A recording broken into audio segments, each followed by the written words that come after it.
5 generations were raised very differently, right? So they all bring into the whole communication and onto that connectivity different norms and different expectations. And so working together and trying to fit those together is really what we're here to talk about today. So how do we view those different roles in the workplace? You know, if you think back on the movie, for those of you who saw it, 71-year-old intern. If you saw the movie, he had already had a full career. He was the top of his company. I mean, he was an executive and decided he'd go back to work. He's an intern. So that expectation, his expectation, their expectation of those roles because of his age is very, very unique. And it's important because sometimes I think we go, oh, well, hey, you know, the old guy, I mean, he knows everything.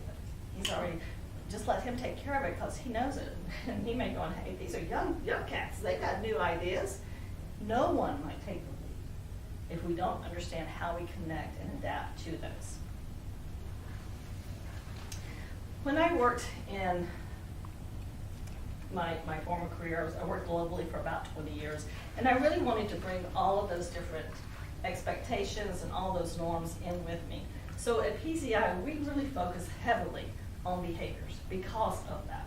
Because I've seen that reality is your personality. Well, as much as I might want to change my personality, I'm not going to change my personality. It is who it is. I can change it all I want to. I can want to change it, and my husband would like for me to change it. But it's my behaviors that I can change. I can relearn behaviors, right?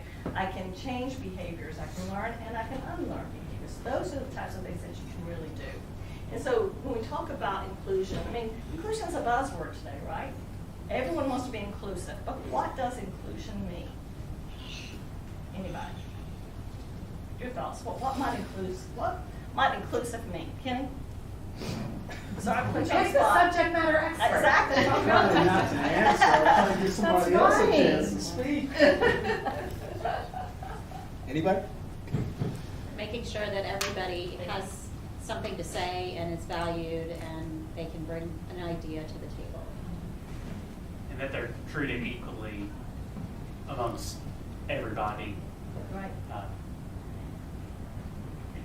I do want to add, I think an important element of inclusion is intentionality. So that we don't just assume because people are in a space Right. that everyone's being included. People can be in a space and be on the margins of that space. Correct. So It's if I'm like not what's going operating on. with intention That's exactly and right. thinking mindfully about who's in the room, then I may not be doing everything I need to be doing. Correct. Just And be- leaders may have to encourage participation because some people may have habits of not speaking up unless they're specifically asked, or other people might be uncomfortable if they're specifically asked. Correct. So you have to figure out how to How to bring encourage that. participation. You really do. And when you're working in different generations and you're working with different cultures, that's also very important. When I worked with my Asian company, what I was surprised that the young people never spoke up, never interacted, never had any questions, and I was like, why are they never asking any questions? I finally got one to tell me, because in our culture that is disrespectful to ask a question. It means that you haven't done your homework ahead of time and know everything before you show up at that meeting. I've never in a million years would have thought that, right? So we have to actually drill down into it. But Kenny's absolutely right. Inclusion just means all those things, but just because you have a seat at the table does not mean that you are included. You have to be able to speak up. You have to be able to connect and adapt to be part of that inclusion. So I want to talk about your sphere of influence, right? You can't change the whole world on your own. Doesn't happen. You can only change your sphere of influence within your organization. Now, you have different spheres, right? You may have an organizational sphere, you may have a home sphere, you have different spheres of influence, and they may or may not connect.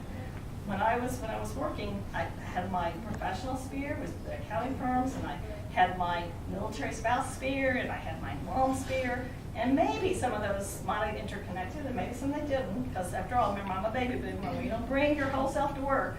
You separate those out, and that's over there, and this is over here. Thank goodness things have actually changed, and we are bringing our whole self to work now, and we're bringing in all those spheres. We're making sure they do interconnect. So when you're talking, are you talking just to hear yourself talk? Hey, by the way, you ever been at a meeting one that's raising that hand going, me, me, me, me, me? Are you talking just to hear yourself talking, or are you actively listening to what's happening around you?